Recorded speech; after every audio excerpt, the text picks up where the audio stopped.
not the 1983 election. And I say that because it should give us heart that we have some outstanding new members of Parliament elected, but that shouldn't mask us to the reality that there are longer-term trends that account for the difficulties that we face. What I'd like to address is specifically what role I think the membership have in the renewal and the experience of party members in joining the Labour Party. Because one of the most dominant conversation I pick up amongst the new members of Parliament at the moment is a genuine and deeply held anxiety as to how to integrate those new activists who have come to the fore during the campaign into the traditional structures of the constituency party. And putting it boldly, there's a lot of them who are concerned that very committed and hard-working people who have given up often days or nights or weeks of their lives to get that Labour MP elected will be scared off by the experience that they have of day-to-day membership of the Labour Party. And I think if we were to ask honestly how many of us in this room really enjoyed the last branch meeting that we attended, it would probably be a depressing and challenging outcome. So while the issues of structures and policy and everything else matter, let me direct myself to that issue. I think the first way of explaining why our membership is more than halved since 1997 is we were not clear enough as to what we saw the membership as representing and what the membership is for. This is the Robin Cook Memorial Conference, as you can see the words behind me. In one passage in Point of Departure, Robin wrote that the Labour Party moved from a culture of dissent in the 1980s to a culture of discipline in the 1990s, with tragically no intervening culture of discussion and debate. And I think he had a point. You know, even Tony Blair and Gordon Brown's fiercest supporters would struggle to say they were instinctively comfortable with dissent, debate and discussion. And in that sense, I think there has been an ambivalence as to what the role of the membership should be for too long in this party. Partly, I think, as a result of the horrors of what befell us as a party in the 1980s, there was a genuine anxiety as to the impact of membership on the decision-making structures and power within the party, which is decades out of date now. You know, if we have a membership somewhere between 150 and 200,000 with, as we've just heard from Sam, 20,000 new members, these are people who are our greatest resource rather than our greatest threat. And it's time that, as a leadership and as a party, there was a recognition of that and a catching up with that new reality. Second point is this. The command and control politics of the 1990s doesn't make sense in the networked age that we're going to be living in and are already living in the years ahead. What do I mean by that? One of the ways that during the 1990s and the early years of this decade, that all political parties, including the Labour Party, sought to compensate for declining party membership was by filling that hole with a combination of technology and money.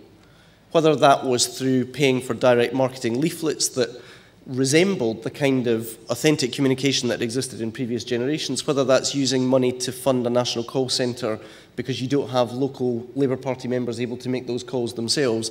There were a range of different techniques that were used. And for me, one of the most exciting aspects of the Obama campaign, and there are many ways that I'm happy to discuss in which the Obama campaign is fundamentally different from the kind of campaigning we need in a parliamentary democracy, but one of the ways that I think is most powerful is that he was really the first politician, I think, who fully understood the ability to use technology to empower your membership and your supporters rather than to try and control them.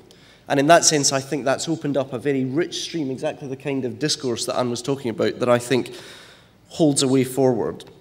And one of the reasons that we got the 1992 seat share on a 1983 vote share was because in certain constituencies we were very successful at liberating the energy of our membership and our supporters.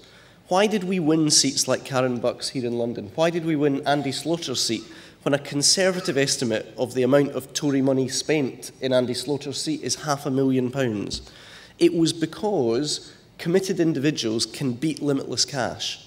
And actually, where we had local parties that were able to mobilise that volunteer base, then all of Ashcroft's millions were capable of being defeated.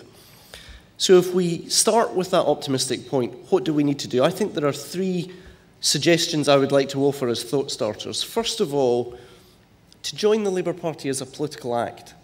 You don't join the Labour Party to start delivering leaflets. If you are persuaded that the way to change the world is to deliver some leaflets or to make some phone calls or to knock on doors, then in an instrumental way, you'll probably be willing to do so. But we need to start with a clearer articulation of our mission as a political party and honour the fact that joining the Labour Party is itself an expression of political commitment and a vision of a different world.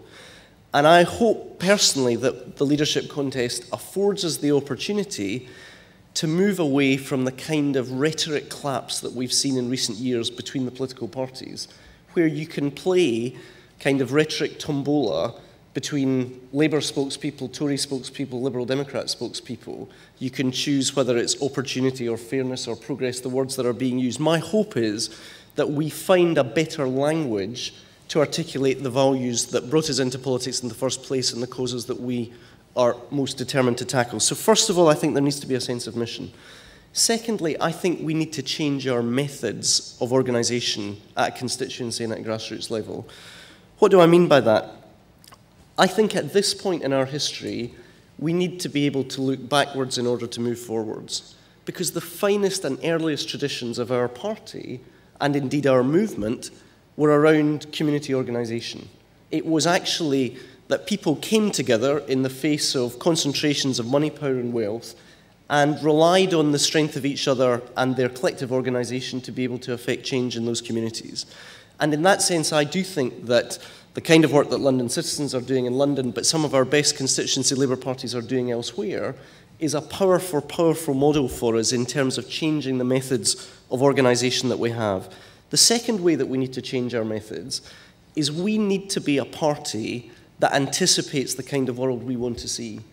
And if we are a democratic socialist party, we spend a lot of time talking about the socialist values that brought us into the party. We don't spend enough time talking about the democratic part of that phraseology. And in that sense, I think, with great credit to Compass, this kind of gathering has to anticipate the way that we need to change as an organisation so that there is exactly the kind of comfort with debate, discussion and diversity that Robin wrote about in 2003 in the way that our politics happens at a local level. Third point is, machine politics has reached the end of the road. Not only does it morally delegitimise your claim to office when you end up with the horrors of McBride emails, but actually there aren't enough members and enough money to be able to operate machine politics as it was operated 50 or 60 years ago. The future in a networked age for me is movement politics. And that obliges a more pluralist mindset than that which some of the traditions of Labourism have been historically comfortable with. What do I think that means? I think we need to recognise that Labour Party members join in order both to serve a cause but also to serve a community. And we actually need to try and work to build our Labour parties as a community hub, as well as being a source of political education, information, debate and discussion. And in that sense, I know that that anticipates quite a lot of questions as to what our structure should look like, what our policy should be, but I think our starting point needs to be what is the shared experience of people joining our party, because thankfully we've got 20,000 people who have just made that political jump and given that political commitment. There is a huge sense of urgency, I think, in having that debate about what their experience will be. It will have two benefits. One is it means that we can be a more inclusive, welcoming, and I hope sustaining experience and nurturing experience for those members.